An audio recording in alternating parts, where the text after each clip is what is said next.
Hozir sizga faoliyatim davomida uchragan o'tkir miokard infarktining og'ir asorati bilan asoratlangan bemor haqida gapirib bermoqchiman. Bemorimiz taxminan 1 oy avval o'tkir miokard infarkti 2 kun oldin yuzaga kelgan klinik belgilar bilan murojaat qilib keldi.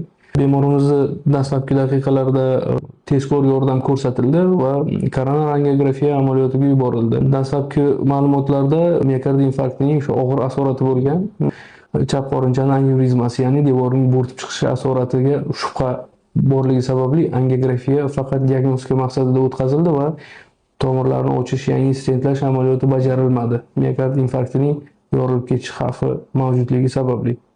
Bemorimiz bizda qariyb 1 oy davomida intensiv davo muolajalarini oldi. Bemorimizda dinamikada kuzatganimizda infarkt bo'lgan chap qorincha sohasida miokard infarktining asorati, ya'ni miokard devorining bo'rtib chiqishi anevrizmasi kuzatildi.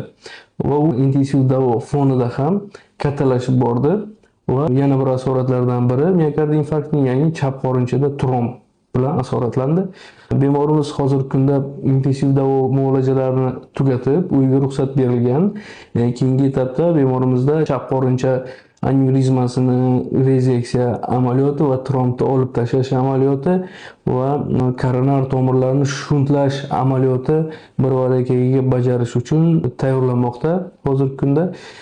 Shunday ekan, sog'lig'ingizga bee'tibor bo'lmang, yuragingizni ehtiyot qiling.